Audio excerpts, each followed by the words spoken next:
ઓય હા મેં મહેંદી મૂકી, અરે વાહ સરસ. પણ મને બહુ તમારી ચિંતા થાય છે. કેમ? કેમ કે મહેંદીનો કલર આવશે ને તો માનવાનું કે તમે મને બહુ પ્રેમ કરો છો, અને જો કલર ના આવ્યો તો તમે ગયા, સમજી લેજો.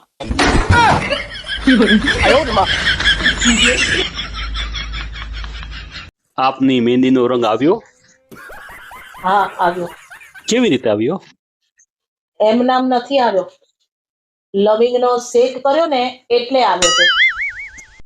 આ વખતે તમને છોડી દઉં છું, પણ બીજી વાર મહેંદી મૂકીને કલર ના આવ્યો તો તમારું આવી ગયું. હાઈશ, આગોતરા જમીન મળી ગયા. અહીંયા આવો તો. શું? હા, તમારો હાથ બતાવો તો. આ મહેંદીનો આટલો બધો ઘાટો કલર આવ્યો છે. કાલ તો મને ગગલાવતી હતી કે મહેંદીનો ગમે કલર આવ્યો, હવે આવ્યો તો શું કરવાનું? પંગત પડી ગઈ જમવાનું, પંગત પડી ગઈ. આનો જવાબ દે, આનો જવાબ દે પેલા. જમવાની પડી ગઈ, હાલો હાલો જમી લઈએ. પેલા જવાબ દેતી જાય, શું કરવાનું મારે? ઓય, તમારા માટે હું એક સરપ્રાઈઝ પ્લાન કરું છું. આ તારી સરપ્રાઈઝમાં હું બેવડો વળી ગયો છું. હવે હું નવી સરપ્રાઈઝ આપવાની છો? તમને હવે ઉનાળો આવશે તો ગરમી કેટલી બધી થશે, એટલે હું વિચારું છું કે હું એસી લઈ આવું તમારા માટે. એસી ના ભાવ સાંભળીને છે ને મને ઠંડી ચડી જાય છે. અરે પણ આ ભાવો એટલા બધા નથી. આ જો એક ઓફર આવી છે કે 1 રૂપિયામાં એસી લઈ જાઓ. હાલો આ કાગળ વાંચો. આમાં લખ્યું છે કે 3 મહિનામાં હપ્તા નહીં ભરો ને તો એસી પાછું લઈ જશે. તો શું થઈ ગયું? 3 મહિના પછી તો આમે ઉનાળો વયો જવાનો છે, ભલે લઈ જતા.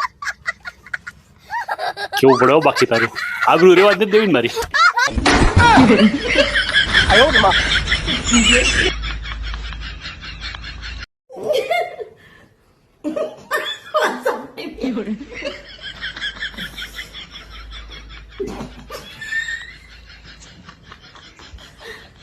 મારા માટે આ બધું નવું છે. ઓકે, ચાલુ છે. ઉભી રહે, હવે ઊંડો શિક્ષા માન છે. માઇક એક બંધ થઈ ગયું છે. હાલો પાણી પીધું છે. પાણી પીવાથી સ્પેશિયલ જાણું છું.